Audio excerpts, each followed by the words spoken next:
we broke up. It was a hard decision and a long time coming, but it had to be done. It just had to be done. And you know what? I even told her. Gotcha. I know. A little bit of bait there. Who did she break up with? Me and my guy, we're good. I broke up with my stylist. I broke up with my hairstylist recently. And you know what she said? She actually was like floored in like the best way. She's like, oh my gosh, Heather, thank you. Thank you so much for telling me, because so often people will just stop showing up and I'm left to wonder, like, what did I do or what happened? Are they okay? And so during my final appointment with her, we talked about this a lot, and I promised, I said, Sammy, I'm gonna make a video out of this one. So I'm delivering as promised, really because, wow, I was just so blown away by her response. And we talked about how, you know, people maybe don't have the skills or understand the importance of having difficult conversations, particularly breakup ones. And not just with your hairstylist, like with people from, you know, all over. What we're talking about really is like relationships. You know, the time will come in a relationship, right, where you will have to, you know, end things, break up, if you will, right? I mean, this is true for people, you know, like I mentioned, stylists, of course, but other services that you might receive, like massage or esthetician. For sure it happens in business. Your employees, your customers, maybe if you don't run a business, maybe your employer. When you quit, you have a breakup conversation, right? Could be vendors and people that you engage otherwise in your life or your business, like your contractor, your landscaper, the person that you hired to do a remodel, right? Or your CPA, your attorney, your, you know, estate planner. Listen, sometimes things don't work out, and we got to know how to have the conversation. Very often, especially now, right? I see, and I'm sure you do too, right? This like very quick to like delete, cancel, ghost. And I'm telling you, like there's another way. And karmically, like that sort of energy, no bueno. Like you are wreaking havoc karmically when you go to a place of ghosting and cancel and delete. Point blank, you are going to be responsible to have breakup conversations in all parts of your life and business. And it's only going to serve and support you to be confident about having them. I'm here to help. Before we go any further, hi, hello, aloha. My name is Heather Patterson, and among many different titles in my life, I am a coach, and I use this channel as a way to deliver information, tools, resources, strategies, so that you can have a life and business that is full of abundance and happiness.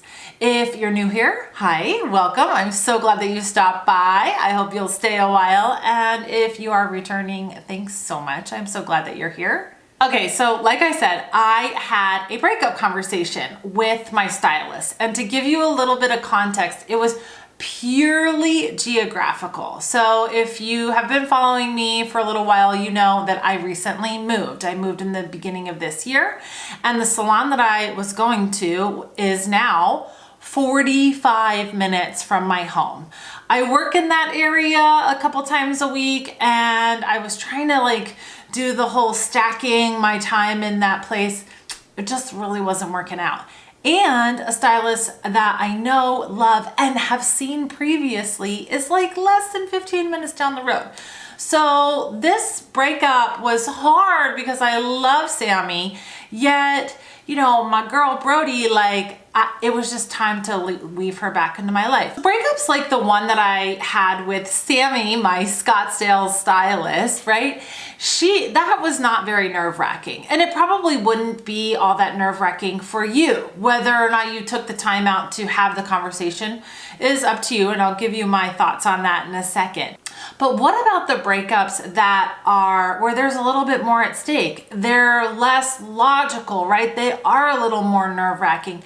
Maybe because they have something to do with like time, right? Or money, or skill, satisfaction. Maybe there's a misalignment in values and, you know, who you stand for, what you stand for morally and ethically, right? What about those things? Little higher stakes. See, people avoid these conversations. I know, because I help them regularly move through them, right? And here's what some of the things that they say, and maybe you can relate to this. They'll say things to me like, oh my gosh, Heather, I literally can't. Like, there's actually a belief that they don't have the skill, the delivery, the knowing how to, you know, compose the conversation or the message, because it's not always a conversation. I'll get to that. They say things like, you know, what if they get mad? What if they like cry? What if they're upset with me? What if they tell so-and-so and such? What about the person who referred them to me? You know, another really, oh my gosh, well, we've been working together, doing XYZ together, friending together, living together. I mean, you know, we're talking all relationships for X amount of time. You know, it's always been this way. There's this like loyalty and time factor that's troubling them with severing the relationship. You know, there's like nervousness, right? Again, usually around what will they think, right? And sometimes there's even this question of like, well, is where I'm heading or the replacement or whatever it might be, is that gonna like be good enough? Or am I gonna have to come back and, you know, repair this and welcome them back into my business, my life, my hair, whatever it might be, right? People can be very quick to do this like cancel, delete, block, ghost. And I'm telling you, there is some karmic havoc gonna happen if that is the route that you choose. So to touch on that for a moment, you know, I want you to know that there are universal laws constantly operating. You are not able to see them visibly. However, they are operating just like gravity. One of these laws is the law of reciprocity. It says, what you put out, you will receive. And it may not always come back in the same form or from the same source, but what you put out, you will get back. You've heard it a million times, right? So consider this. When you come from a place of, and you're in the vibration of worry, doubt, fear, anxiousness, even hate, as it relates to these breakup conversations, do you want that energy coming back to you? I know I don't. However, the alternative is to come from a place of confidence, to come from a place of kindness, of respect, of compassion, of love even. And yes, I mean that in all areas of your life, including business. Do you want that energy coming back? I mean, that's what I'm talking about, you know? Like, I feel a whole lot better knowing I'm putting that out and it's coming back to me. Like I said, this is a universal law. It is like gravity. It is always, always running. And so you got to keep this in mind when making your decisions of where you're coming from and what conversations or messages you are willing to have or not. Okay, so aside from the universal law of reciprocity and that karmic havoc that is at stake here, you know, the other thing I want to talk about is like why, like what stops people, you know? And if you were to go back and listen to me, often it boils down to like, what will people think? I don't want to hurt their feelings, right? And I want you to just consider that somewhere along the way, it is likely that someone had a reaction to you asking for what you want or what you needed. And they had a reaction in such a way that led you to believe that that was bad, right? Because they did get upset, cry, angry, maybe they even harmed you. And I'm so sorry if that has been the case for you, right? And where that leads, if that has happened over and over again, or with such extreme, even one time is enough, that we, tend to believe that we need to then abandon ourselves and our needs. Right? Think about that. These things, this paradigm around I'm not able to have difficult conversations, or conflict is bad, or breakups are horrible, right? That's a paradigm. That's a belief. And it was formed very early on.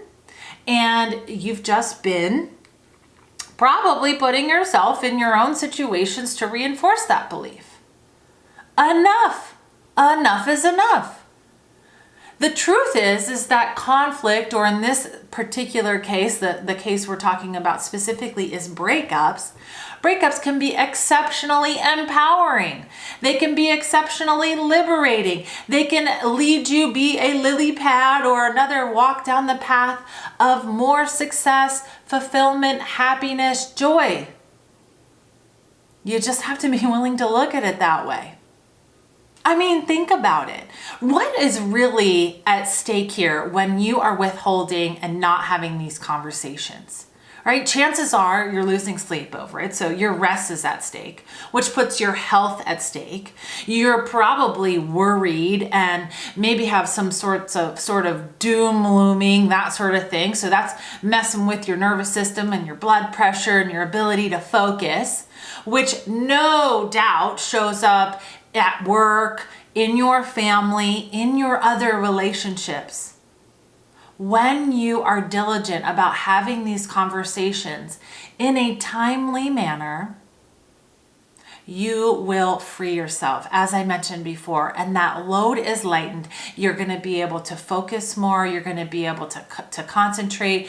All that heaviness is lifted. You're lighter, more creative, more pleasant, more happy, more engaged, in better relationship, probably producing a better output, whatever it is that you make, create, produce.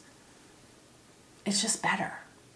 So by now, I believe that you are ready, like you get it. And there's probably a breakup in your world, in some facet of your life, that needs to happen. So before you go down that path and do that, have that breakup, make that breakup, I've got 10 helpful hints, considerations for you to hear first. Number 1, if you are about to have a breakup, first consider, have you exhausted all the options, right? Is this really what you want? All of the other options have been exhausted. Number 2, be thoughtful about your mode or method of delivery. Listen, sometimes a text message is okay. Sometimes an email is the appropriate avenue. Sometimes it's a written letter. Sometimes it's a face-to-face communication. This is all contextual. There was no one way or right way. You got to think about what's happening, the relationship, the nature of that relationship. What is the context? Number 3, listen, you gotta be thoughtful about the day and time of your delivery. Not just are you in a place where you're able to go and have this conversation and going to be able to focus and deliver it, however, what about the other person? What's going on for them? What do they have happening? Does it make sense for you to schedule an appointment to have this conversation versus catching somebody off guard? Trust me, I have learned the hard way on that, okay? Number 4, you've got to use I statements, right? This is a decision that you have arrived at for your reasons. This is not a place to come and blame and shame and all of that. A little light just went out.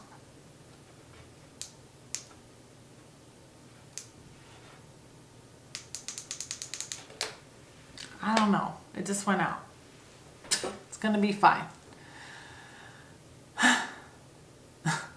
what the heck was I saying? Oh, you've got to use I statements. Now this comes from, not just from, like, I don't just teach this. This comes from, you know, many books and instruction on, you know, crafting these conversations. If you're curious, I'll tell you one of the pivotal books in this whole idea is a book called Nonviolent Communication. There are many others. I'm happy to share more with you. However, there's a great framework inside of nonviolent communication that I always recommend. Anyhow, you got to use those I statements. It allows you to be responsible and stay empowered in the conversation, and it feels so much better on the receiving end. Number 5, you can be honest and kind all at the same time. You do not need to be brutally honest. You do not need to be hurtful in these conversations. You can be kind and honest. Be that. Number 6, stick to the facts. Like, there's no need to go into hearsay, or we're not there to debate anyway. Really, it's just kind of what has led, what your decision is. Wish them well, right? That's it. There's no need to go on and on and on, and certainly go with, you know, avoid going into things that are more subjective in nature. Just stick to the facts. Number 7, understand that their reaction is theirs. It's not yours to have. It will feel personal, right? It is more about them than it is about you. Number 8, consider having some notes to help you keep on track. For some, especially if you're just diving into this area, it can be nerve-wracking. So if you gave yourself some notes as a guide, as a way to stay on the rails, you know, wouldn't that be helpful? It's not uncommon. You can lay them out. I have some notes. This is really challenging for me. I have some notes to help me stay on track. You got to be open, be vulnerable. And remember, what you put out will always come back to you. Number 9, this may or may not apply to you in your situation or scenario, and consider that you might get sucked in, or you may be tempted to get sucked into a negotiation. If you are clear about your decision around this breakup, then be clear and stand firm. Do not get sucked into the negotiation. And finally, number 10, have a friend, family member, buddy, mentor, coach, somebody on hand for you to call after. Oftentimes we need somebody to listen and to help us process, especially if you are new to this area. Not for the sake of blaming and gossiping and none of that. No, really for you to say, I did it. This is what I'm experiencing, you know, and to be there. We don't need to be doing these things alone, right? You can have a trusted support system behind you for when you've completed delivering that message, however you choose to do it. Difficult conversations like this one, a breakup conversation, is one of my favorite things to teach. I know it sounds kind of crazy and maybe a little, woo, like what? How do you love teaching this? But I love teaching it because I see so much freedom and happiness that is created when people get really good and skillful and confident about having them. It brings me so much joy to be a bridge, a guide for that. So if this conversation piqued your interest and you want to continue to grow and develop in this area, I encourage you, reach out. You know where to find me. All the links and places are in the description and out there, right? Okay, well, thank you so much for watching, and I will see you next time.